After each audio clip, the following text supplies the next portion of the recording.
Hello friends, आप देख रहे हैं आपका चैनल शेयर बाजार विद आयुष और बात करेंगे दोस्तों इस वीडियो में इलेक्ट्रॉनिक स्मार्ट के स्टॉक के बारे में। तो आज सेकंड कंसेक्यूटिव डे था जब स्टॉक जो है वो आपको अपर सर्किट में ट्रेड करता हुआ देखने को मिला। एंड डेफिनेटली आज का सेशन क्यों इंपॉर्टेंट था, बिकॉज आज 100 रुपये के ऊपर निकलता हुआ देखने को मिला और टिकता हुआ देखने को मिला। आज शुरुआत अपर सर्किट पर होती हुई देखने को मिली और वो सस्टेन कर गया। सबसे पहली बात तो यहाँ पे जिस प्रकार का मूव आता हुआ देखने को मिला, हम बात करेंगे इलेक्ट्रॉनिक स्मार्ट के आने वाले लेवल्स के ऊपर, यानी 20 अक्टूबर के लेवल्स के ऊपर। तो डेफिनेटली इंपॉर्टेंट वीडियो होने वाला है और कंपनी के द्वारा भी कुछ अच्छी अच्छी देखिए बयान आते हुए देखने को मिल रहा है, जो भी हम यहाँ पे डिस्कस करेंगे। तो डेफिनेटली इंपॉर्टेंट है, तो पूरा देखिएगा। तो चलिए दोस्तों वीडियो को आगे बढ़ाते हैं। तो दोस्तों अगर आज आप इलेक्ट्रॉनिक स्मार्ट को देखेंगे तो डेफिनेटली जो अपर सर्किट लगा, क्योंकि ओपन ही अगर आप यहाँ पे नजर डालेंगे तो 102.20 पे ओपन हुआ एंड वही लगातार मेंटेन रह गया। यानी वो जो 10% का सर्किट था वो 10% का सर्किट रह गया। अब कह सकते हैं कि ये इंपॉर्टेंट है कि क्योंकि दोस्तों लिमिट सिर्फ 10% की है, तो अगर कल 20% की लिमिट होती तो वो कल 20% भी बढ़ जाता। ये साफ साफ दिखाने की कोशिश कर रहा है। अब ये बात बेहद इंपॉर्टेंट है दोस्तों कि अगर कल वापस से 10% का अपर सर्किट लग गया तो फिर इसके जो सर्किट फिल्टर है वो आपको रिवाइज होता हुआ देखने को मिल जाएगा। सर्किट फिल्टर दोस्तों रिवाइज होकर फिर 5% का हो जाएगा। ये बात भी आप ध्यान रखिएगा, बिकॉज क्योंकि अगर 3 कंसेक्यूटिव डे आपको 10% के अपर सर्किट लगते हुए देखने को मिलते हैं किसी भी स्टॉक के अंदर, तो दोस्तों उसका सर्किट फिल्टर जो है वो रिवाइज हो जाता है एज पर द नॉर्म्स। तो डेफिनेटली यहाँ पर भी आपको ऐसा होता हुआ देखने को मिल सकता है अगर कल अपर सर्किट लगता है। एंड अनडाउटेडली अब यहाँ पर दोस्तों जो रिटर्न्स है वो ऑलमोस्ट आप देखेंगे, जहाँ से स्टॉक ने अभी हाई बनाया था कल 91, 92, 93 रुपीज़ के आसपास जब जा रहा था, तो अब आज ऑलमोस्ट 102 रुपीज़ हो चुका है। 100 रुपये के ऊपर निकल गया है। यानी साफ साफ दिखाता है कि यहाँ स्टॉक के अंदर काफ़ी बढ़िया मूवमेंट आता हुआ देखने को मिल रहा है। दोस्तों अब इलेक्ट्रॉनिक स्मार्ट को अगर आज वॉल्यूम से देखेंगे तो डेफिनेटली वॉल्यूम इतनी ज़्यादा देखने को नहीं मिलेगी। उसका रीज़न क्या है, क्योंकि अपर सर्किट पे ही था तो वॉल्यूम ज़्यादा आपको देखने को नहीं मिलती है। जो प्री ओपन में हो जाती है और उसके बाद जो थोड़े बहुत ऑर्डर्स एग्जीक्यूट होते हैं वो नज़र आते हैं। इसलिए 17 लाख की वॉल्यूम आपको देखने को मिलेगा आज सिर्फ हो रही है। एंड 9,23,509 की वॉल्यूम्स जो है वो अभी पेंडिंग है, तो वो डेफिनेटली आगे एग्जीक्यूट होती हुई आपको देखने को मिल जाएगी। इंपॉर्टेंट क्या, डिलीवरी वाइज 99.85%। सी 99.85% डिलीवरी आना ये अपने आप में दिखाता है कि अभी लोग सेल करने के लिए तैयार नहीं है।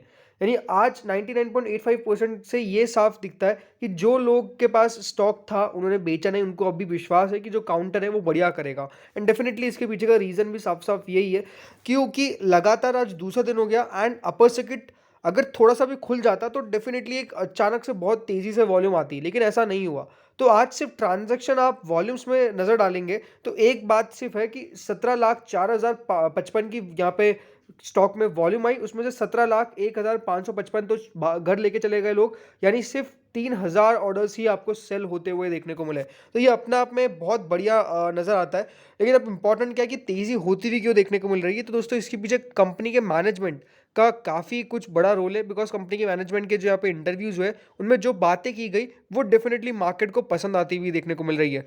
अनडाउटेडली म्यूचुअल फंड्स की बाइंग एक बहुत बड़ा रीज़न है स्टॉक की तेज़ी का, लेकिन कंपनी की मैनेजमेंट की तरफ से जो बयान आते हुए देखने को मिले वो भी एक सेकंड मोस्ट रीज़न हो सकता है। तो उसको एक बार हम देख लेते हैं।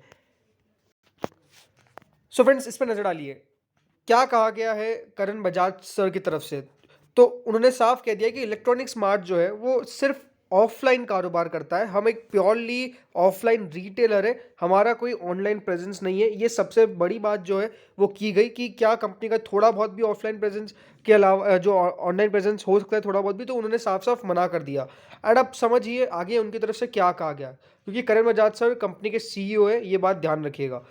दोस्तों 500 करोड़ कंपनी के अंदर पैसा जो है वो आता हुआ देखने को मिलेगा। वो एक्सपांशन में खर्च होगा, वर्किंग कैपिटल रिक्वायरमेंट में खर्च होगा, कैपिटल एक्सपेंडिचर और कुछ जो स्मॉल रीपेमेंट है वो डेट में जाता हुआ देखने को मिल जाएगा। सो कंपनी से ये पूछा गया कि आपके पास टोटल 112 रिटेल स्टोर्स है।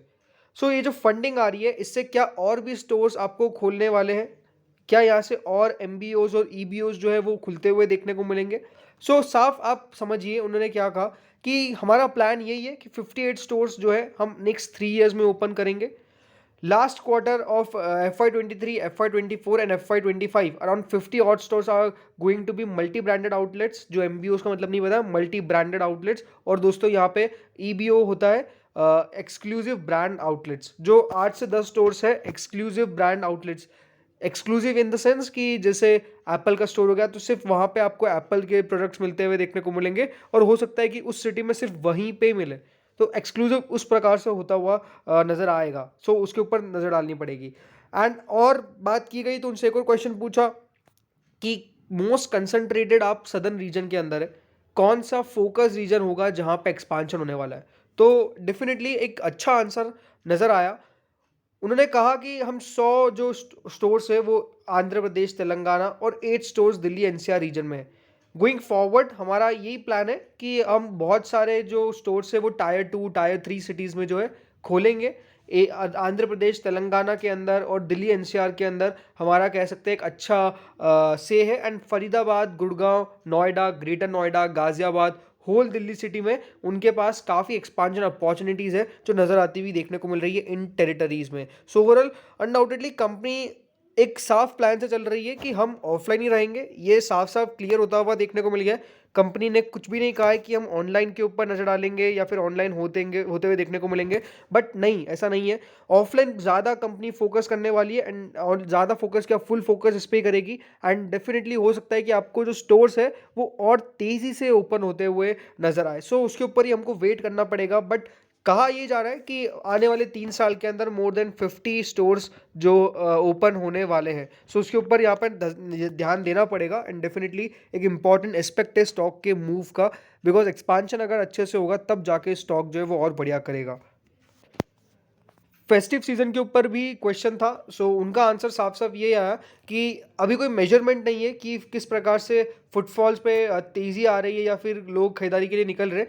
बट लास्ट के 2 इयर्स जो थे वो काफ़ी स्लो रहते हुए देखने को मिले, लिटिल स्लो रहते हुए देखने को मिले due to covid. Sentiment little low था, बट अब जो है वो वापस से बैक ऑन ट्रैक आ रही है। एंड हम होप कर रहे हैं कि जो फेस्टिव सीजन आता हुआ देखने को मिलेगा इस बार, वो काफ़ी बढ़िया रहेगा। सो दोस्तों अच्छा मूव तो आ रहा है, बट अब ये क्वेश्चन निकल के आता है कि क्या इन लेवल्स पर कोई बाइंग होती है, क्या बाइंग करनी चाहिए।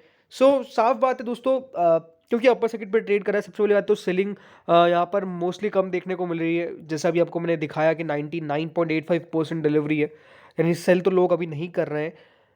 ये इंपॉर्टेंट है कि जब भी कोई आईपीओ आता हुआ देखने को ऐसे मिलेगा। एक एग्जांपल आपको मैं देता हूँ, पारस डिफेंस करके एक आईपीओ आया था, उसके अंदर लगातार अपर सर्किट्स लगे थे, लगातार। पहले 10% के लगे, फिर 5% के लगे। तो वो भी आईपीओ जो था वो काफ़ी ऊपर चले गया। डेफिनेटली किसी को नहीं पता कि कितना ऊपर स्टॉक जा सकता है।